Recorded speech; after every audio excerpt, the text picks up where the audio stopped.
يا أيها الذين آمنوا لا تأكلوا أموالكم بينكم بالباطل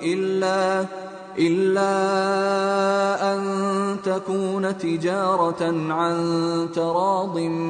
منكم ولا تقتلوا أنفسكم ان اللہ کان بکم رحیما۔ مومنو، ایک دوسرے کا مال ناحق نہ کھاؤ،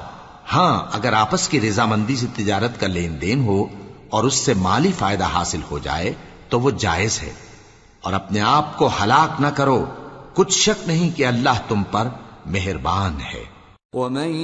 يفعل ذلك عدوانا وظلما فسوف نصليه نارا وكان ذلك على الله يسيرا إن تجتنبوا كبائر ما تنهون عنه نكفر عنكم سيئاتكم وندخلكم مدخلا كريما۔ اور جو زیادتی کرتے ہوئے اور ظلم سے ایسا کرے گا تو ہم اس کو عنقریب جہنم میں داخل کریں گے، اور یہ اللہ کو آسان ہے۔ اگر تم بڑے بڑے گناہوں سے جن سے تم کو منع کیا جاتا ہے پرہیز کرو گے تو ہم تمہارے چھوٹے چھوٹے گناہ معاف کر دیں گے اور تمہیں عزت کے مکانوں میں داخل کریں گے۔ ولا تتمنوا ما فضل الله به بعضكم على بعض للرجال نصيب مما اكتسبوا وللنساء نصيب مما اكتسبن واسألوا الله من فضله ان اللہ کان بکل شیء علیما۔ اور جس چیز میں اللہ نے تم میں سے بعض کو بعض پر فضیلت دی ہے اس کی تمنا مت کرو۔ مردوں کو ان کاموں کا ثواب ہے جو انہوں نے کیے، اور عورتوں کو ان کاموں کا ثواب ہے جو انہوں نے کیے، اور اللہ سے اس کا فضل و کرم مانگتے رہو، کچھ شک نہیں کہ اللہ ہر چیز سے واقف ہے۔ وَلِكُلٍّ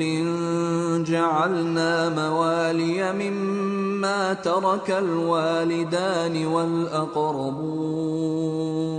وَالَّذِينَ عَقَدَتْ أَيْمَانُكُمْ فَآتُوهُمْ نَصِيبَهُمْ إِنَّ اللَّهَ كَانَ عَلَى كُلِّ شَيْءٍ شَهِيدًا۔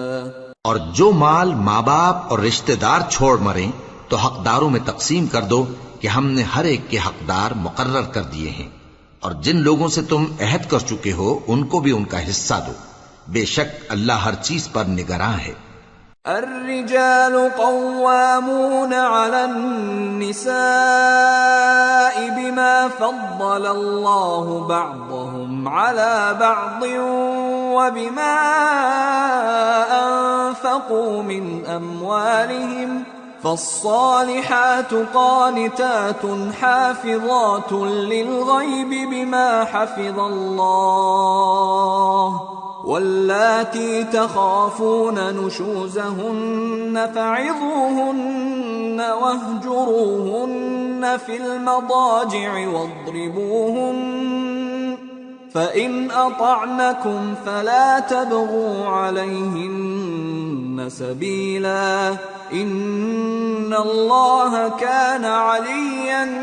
کبیرا۔ مرد عورتوں پر حاکم ہیں اس لیے کہ اللہ نے بعض کو بعض سے افضل بنایا ہے، اور اس لیے بھی کہ مرد اپنا مال خرچ کرتے ہیں، تو جو نیک بیویاں ہیں وہ فرمانبردار ہوتی ہیں، اور ان کے پیٹھ پیچھے اللہ کی حفاظت میں مال و آبرو کی خبرداری کرتی ہیں، اور جن عورتوں کی نسبت تمہیں معلوم ہو کہ سرکشی اور بدخوئی کرنے لگی ہیں تو پہلے ان کو زبانی سمجھاؤ، اگر نہ سمجھیں تو پھر ان کے ساتھ سونا ترک کر دو، اگر اس پر بھی باز نہ آئیں تو زد و کوب کرو، پھر اگر تمہارا کہنا مان لیں تو پھر ان کو ایذا دینے کا کوئی بہانہ مت ڈھونڈو، بے شک اللہ بہت اونچا ہے، بڑا ہے۔